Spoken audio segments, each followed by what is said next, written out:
വെളുപ്പാങ്കാലത്ത് സുബഹി ബാങ്ക് വിളിക്കുന്നതിന് മുമ്പ് ഒരു 2 റക്അത്ത് തഹജ്ജുദ് നിസ്കരിച്ചവര് കൈപൊക്കാൻ പറഞ്ഞ സുബ്ഹാനല്ലാഹ്, കയ്യിലെണ്ണാവുന്നവരെ കൈപൊക്കോ, കയ്യിലെണ്ണാവുന്നവരെ കൈപൊക്കോ. എല്ലാവർക്കും നിസ്കരിക്കാൻ കഴിയില്ല വാപ്പാ, എല്ലാവർക്കും തഹജ്ജുദ് നിസ്കരിക്കാൻ കഴിയില്ല പെങ്ങളെ, എല്ലാവർക്കും തഹജ്ജുദ് നിസ്കരിക്കാൻ കഴിയില്ല. തഹജ്ജുദ് നിസ്കരിക്കുന്ന ഉമ്മ, നീ ആരാണെന്നറിയോ? നിന്റെ സ്ഥാനം എന്തെന്നറിയോ? ഉമ്മ, അല്ലാഹു നിന്നെ സ്നേഹിക്കുന്നു ഉമ്മ. അല്ലാഹു ഇഷ്ടപ്പെടുന്നവർക്കേ തഹജ്ജുദ് നിസ്കരിക്കാൻ പറ്റൂ. കാരണം തഹജ്ജുദ് നിസ്കരിക്കുന്നത് ഭാര്യ അറിയില്ല, മക്കളറിയില്ല, നാട്ടുകാരറിയില്ല, പടച്ചവനെ ഒരാളും അറിയില്ല. നീ രാത്രിയിൽ 2 മണിക്ക് 3 മണിക്ക് നീ എഴുന്നേറ്റ് നിസ്കരിക്കുന്നത് അല്ലാഹുവല്ലാതെ വേറെ ആരും അറിയില്ല. പടച്ചവരെ, ആ നിസ്കാരത്തിന് വല്ലാത്ത പ്രതിഫലമാണ്, ആ നിസ്കാരത്തിന് വല്ലാത്ത പ്രതിഫലമാണ്. പടച്ചവനെ, ഒരാടിന് പാല് കറക്കുന്ന സമയമെങ്കിലും പടച്ചവനെ നീ എഴുന്നേറ്റ് 2 റക്അത്ത് നമസ്കരിച്ച അല്ലാഹു തരുന്ന പ്രതിഫലം എന്തെന്നറിയോ?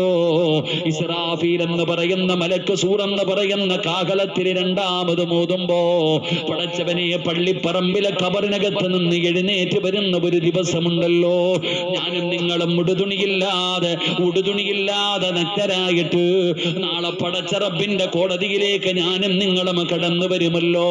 എല്ലാവരും പേടിച്ച് വിറച്ച് തലതാട്ടി പിടിച്ചിരിക്കുകയാണ്, എല്ലാവരും കരയുകയാണ്. യാ വൈലതാ യാ ഹസ്റതാ,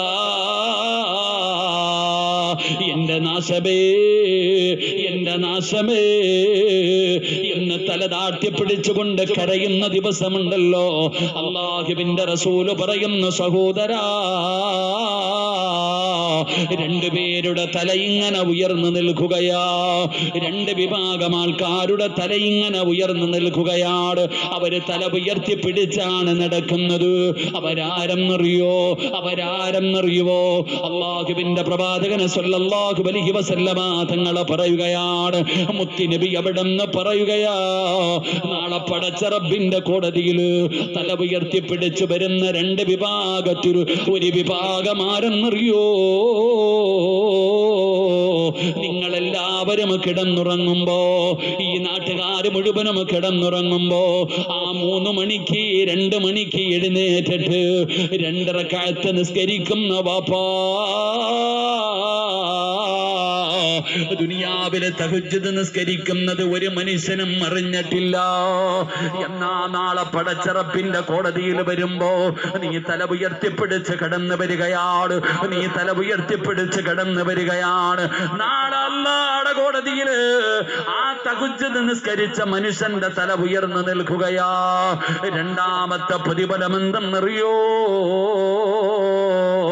വയുനാദിൽ മുനാദി മിൻ ഖിബലിർ റഹ്മാൻ,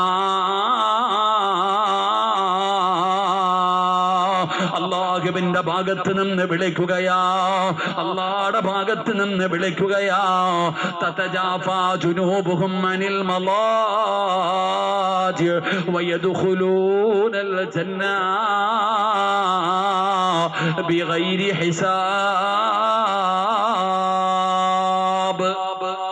2ാമത്തെ പ്രതിഫലം, തഹജ്ജുദ് നിസ്കരിച്ചവന്റെ തല നാളെ അല്ലാഹുവിന്റെ കോടതിയിൽ ഉയർന്നു നിൽക്കുമെന്ന് നബിയുനാ റസൂലുള്ളാഹി സ്വല്ലല്ലാഹു അലൈഹി വസല്ലം. നീ തഹജ്ജുദ് നിസ്കരിച്ചത് നീയും അല്ലാഹുവും അറിഞ്ഞുള്ളൂ, നീയും അല്ലാഹുവും മാത്രമേ അറിഞ്ഞുള്ളൂ, വേറെ ആരും അറിഞ്ഞില്ല.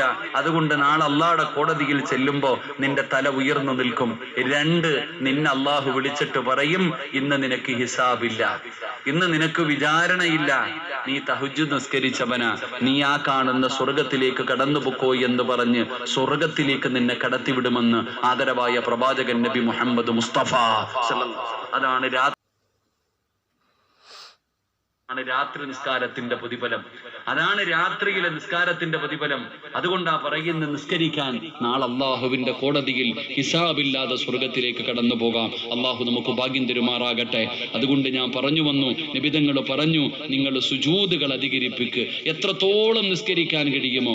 എന്റെ പ്രിയപ്പെട്ടവരെ, നബിതങ്ങളെ വല്ലാതെ ഇഷ്ടപ്പെടുന്നവര്, ആ നബിതങ്ങളെ കാണാ കുതിക്കുന്നവര്, പടച്ചവനെ ശഅബാനിൽ നബിതങ്ങളെ കുറിച്ചല്ലാതെ വേറെ ആരെ കുറിച്ച് പറയാനാ? അതുകൊണ്ട് നബിതങ്ങളെ കുറിച്ച് പഠിക്കാം. മഹാനായ ആദരവായ പ്രവാചകൻ നബി മുഹമ്മദ് മുസ്തഫ സല്ലല്ലാഹു അലൈഹി വസല്ലമ തങ്ങൾ ആ പ്രവാചകന്റെ സ്വഹാബകളിൽ ആ പ്രവാചകന്റെ ഖാദിമാണ് മഹാനായ റബീഅത്ത് ഇബ്നു കഅബുൽ അസ്ലമി റളിയല്ലാഹു തആല അൻഹു. ഒരു ചെറുപ്പക്കാരനായ സ്വഹാബിയാണ്. പ്രവാചകനെ ചെരുപ്പെടുത്തു കൊടുക്കാൻ, പ്രവാചകന് വെള്ളമെടുത്തു കൊടുക്കാൻ മുത്തുനബിയുടെ ഖാദിമായി നടക്കുന്ന ഒരു സ്വഹാബിയാണ് മഹാനായ റബീഅത്ത് ഇബ്നു കഅബുൽ അസ്ലമി റളിയല്ലാഹു തആല അൻഹു. ആ റബീഅ എന്ന് പറയുന്ന ചെറുപ്പക്കാരൻ അവിടെന്ന് പറയുകയാ, ഒരു ദിവസം അല്ലാഹുവിന്റെ പ്രവാചകൻ സ്വല്ലല്ലാഹു അലൈഹി വസല്ലമ തങ്ങളുടെ കൂടെ അവിടെന്ന് യാത്ര ചെയ്യാൻ എനിക്ക് അവസരമുണ്ടാവുകയാണ്. മുത്തുനബിയുടെ കൂടെ യാത്ര ചെയ്യാൻ, അല്ലാഹുവിന്റെ പ്രവാചകന്റെ കൂടെ ഒരു രാത്രിയിലെ ചെലവഴിക്കാൻ അല്ലാഹു എനിക്കൊരവസരം തരികയാണ്. പടച്ചവനെ, അല്ലാഹുവിന്റെ പ്രവാചകനെ സ്വല്ലല്ലാഹു അലൈഹി വസല്ലമ തങ്ങളുടെ കൂടെ ഒരു യാത്രയിൽ പോകുവാനും ഒരു രാത്രിയിൽ നബി തങ്ങളോടൊപ്പം ചെലവഴിക്കുവാനും ഭാഗ്യം കിട്ടിയ സ്വഹാബിയാണ് റബീഅത്ത് ഇബ്നു കഅബുൽ അസ്ലമി റളിയല്ലാഹു തആല അൻഹു. ആ ചെറുപ്പക്കാരനായ സ്വഹാബി പറയുകയാണ്, അങ്ങനെ രാധാ മുത്തുനബി രാത്രിയിൽ കിടന്നുറങ്ങുകയാ. അല്ലാഹുവിന്റെ പ്രവാചകൻ സ്വല്ലല്ലാഹു അലൈഹി വസല്ലമ തങ്ങൾ പാതിരാത്രിയിൽ നബി തങ്ങൾ കിടന്നുറങ്ങുകയാണ്. പടച്ചവനെ, വല്ലാത്ത തണുപ്പാണ്. റബീഅ അവിടെന്ന് ചിന്തിക്കുന്നു, റബ്ബേ, അല്ലാഹുവിന്റെ പ്രവാചകൻ എന്തായാലും രാത്രി ഇബാദത്തിനു വേണ്ടി എഴുന്നേക്കുമല്ലോ, ഉളുവെടുക്കണമല്ലോ, വല്ലാത്ത തണുപ്പാണല്ലോ, പച്ചവെള്ളത്തിൽ ഉളുവെടുക്കാൻ പ്രയാസമാണല്ലോ. അതുകൊണ്ട് റബീഅത്ത് ഇബ്നു കഅബുൽ അസ്ലമി എന്ന് പറയുന്ന ചെറുപ്പക്കാരൻ പടച്ചവനെ ചൂടുവെള്ളം തയ്യാറാക്കുകയാണ്. അല്ലാഹുവിന്റെ പ്രവാചകൻ സ്വല്ലല്ലാഹു അലൈഹി വസല്ലമ തങ്ങൾക്ക് ഉളുവെടുക്കാൻ അവിടുന്ന് ചൂടുവെള്ളം തയ്യാറാക്കുകയാണ്. പടച്ചവനെ, വെള്ളം തയ്യാറാക്കിയിട്ട് അല്ലാഹുവിന്റെ പ്രവാചകൻ സ്വല്ലല്ലാഹു അലൈഹി വസല്ലമ തങ്ങളുടെ റൂമിന്റെ മുമ്പിൽ വന്ന് നിൽക്കുകയാണ്. എപ്പോഴാണ് നബിതങ്ങൾ എഴുന്നേക്കുന്നതെന്നറിയില്ല. അതുകൊണ്ട് നബിതങ്ങൾ എഴുന്നേക്കുമ്പോൾ അവിടുന്ന് കൊടുക്കുന്നതിന് വേണ്ടി വെള്ളവും തയ്യാറാക്കി കാത്തു നിൽക്കുകയാണ്. മഹാനായ നബിയുനാ റസൂലുള്ളാഹി സ്വല്ലല്ലാഹു അലൈഹി വസല്ലമ തങ്ങൾ അവിടുന്ന് ഉറക്കത്തിൽ നിന്ന് എഴുന്നേക്കുകയാണ്. നബിതങ്ങളുടെ വാതിൽ തുറന്ന് പുറത്തേക്ക് ഇറങ്ങുമ്പോ റബീഅത്ത് ഇബ്നു കഅബുൽ അസ്ലമി റളിയല്ലാഹു തആല അൻഹു ആ ചെറുപ്പക്കാരൻ അല്ലാഹുവിന്റെ പ്രവാചകന്റെ കയ്യിലേക്ക് വെള്ളം കൊടുക്കുകയാണ്. ഇതാ നബിയേ ചൂടുവെള്ളം, ഇതാ നബിയേ ചൂടുവെള്ളം. ഉളുവെടുക്കുന്നതിന് വേണ്ടിയുള്ള വെള്ളം നബി തങ്ങളുടെ കയ്യിലേക്ക് കൊടുക്കുകയാണ്. അല്ലാഹുവിന്റെ റസൂലിന് വല്ലാത്ത അത്ഭുതമാവുകയാണ്. മുത്തുനബി അവിടുന്ന് ചൂടുവെള്ളം ചോദിച്ചില്ലല്ലോ. പടച്ചവനെ, ഈ ചെറുപ്പക്കാരൻ ഉറങ്ങാതെ നബി തങ്ങളെ കാത്തു നിൽക്കുകയാണ്. അല്ലാഹുവിന്റെ റസൂല് ചോദിക്കുന്നു, റബീഅ, ഉറങ്ങിയില്ലേ റബീഅ? അല്ലാഹുവിന്റെ പ്രവാചകനോട് പറയുന്നു, ഇല്ല നബിയേ, വെള്ളം തയ്യാറാക്കി അങ്ങയുടെ റൂമിന്റെ മുമ്പിൽ നിൽക്കുകയാണ്. എപ്പോഴാണ് എഴുന്നേക്കുന്നതെന്നറിയില്ലല്ലോ. അതുകൊണ്ട് ഉറങ്ങാതെ ഒരു രാത്രി മുഴുവനും നബി തങ്ങളുടെ റൂമിന്റെ മുമ്പിൽ കാത്തുനിന്ന ചെറുപ്പക്കാരന് അല്ലാഹുവിന്റെ റസൂൽ അവിടുന്ന് കാണുമ്പോ നബി തങ്ങളുടെ കണ്ണ് നിറയുകയാണ്. എന്തൊരു സ്നേഹമാണ് പടച്ചവന്, എന്തൊരു സ്നേഹമാണ് പടച്ചവന്.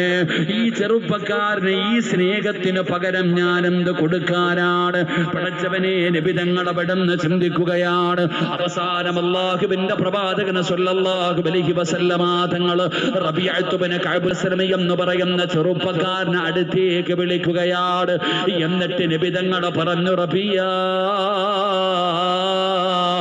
എനിക്ക് നിന്നെ വല്ലാതെ ഇഷ്ടപ്പെട്ടു റബീഅ. ഈ സ്നേഹത്തിന് ഞാൻ എന്താണ് പകരം തരേണ്ടത്? അല്ലാഹുവിന്റെ പ്രവാചകൻ അവിടുന്ന് ചോദിക്കുകയാണ്, എന്തു വേണമെങ്കിലും ചോദിക്കുക റബീഅ. എന്തു വേണമെങ്കിലും നീ ചോദിക്കു റബിയ, എന്തു ചോദിച്ചാലും നിനക്ക് ഞാൻ തരാ. ആരാ പറയുന്നത്? ഈ ലോകം തന്നെ പടയ്ക്കാൻ കാരണക്കാരനായ അഷ്റഫുൽ ഖൽഖ് നബി മുഹമ്മദ് മുസ്തഫ സല്ലല്ലാഹു അലൈഹി വസല്ലമ തങ്ങളാണ് പറയുന്നത്. എന്തു വേണമെങ്കിലും ചോദിക്കാൻ, എന്തു ചോദിച്ചാലും നിനക്ക് ഞാൻ തരാ. അല്ലാഹുവിന്റെ പ്രവാചകനെ പെട്ടെന്ന് ചോദിക്കുമ്പോ റബീഅത്ത് ബിൻ കഅബുൽ അസ്ലമി എന്ന് പറയുന്ന പാവപ്പെട്ടവനായ യുവത്വത്തിന്റെ നടുവിലൂടെ നടന്നു പോകുന്ന ആ ചെറുപ്പക്കാരൻ അല്ലാഹുവിന്റെ റസൂലിനോട് ചോദിച്ചതെന്തെന്നറിയുമോ? അല്ലാഹുവിന്റെ റസൂലിനോട് പെട്ടെന്ന് ചോദിക്കുകയാ, അസ്അലുക മുറാഫതക ഫിൽ ജന്ന.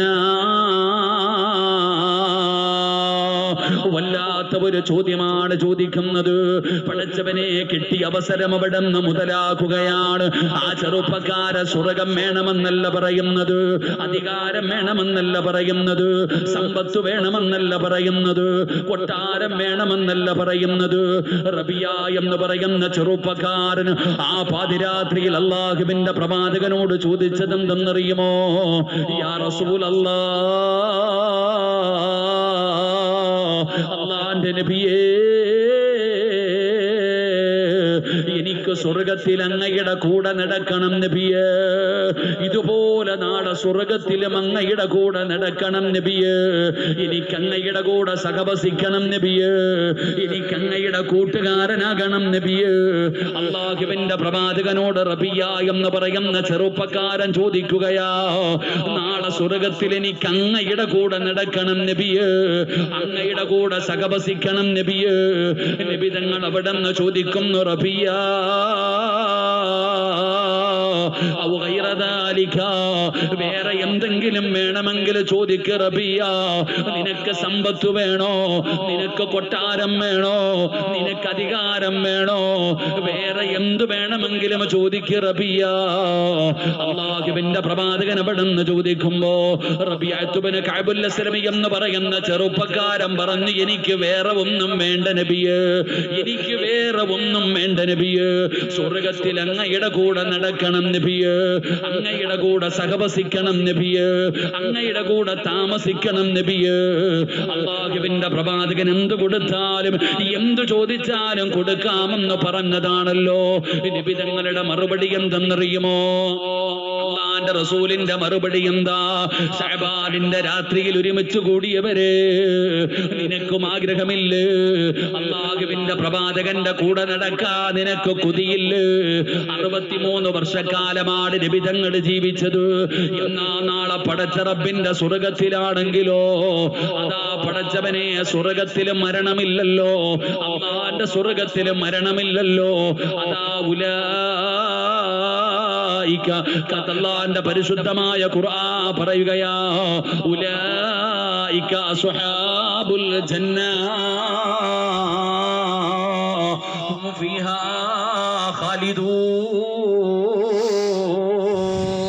കാലാകാലം അല്ലാഹുവിന്റെ സ്വർഗത്തിലാ, കാലാകാലം അല്ലാഹുവിന്റെ സ്വർഗത്തിലാ. അവിടെ മരണമില്ലടോ, അവിടെ കഷ്ടപ്പാടില്ലടോ, അവിടെ രോഗങ്ങളില്ലടോ, അവിടെ പ്രായമുള്ളവരില്ല, കുട്ടികളില്ല, രോഗികളില്ല, കറുത്തവരില്ല, ഇരുനിറമുള്ളവരില്ല. അല്ലാഹുവിന്റെ സ്വർഗത്തില് പടച്ചവനെ എല്ലാവർക്കും 33 വയസ്സാണ്. ആണിനും പെണ്ണിനും 33 വയസ്സാണ്. പടച്ചവരെ എല്ലാവർക്കും ഒരേ ഒരു ഗ്ലാമറാണ്.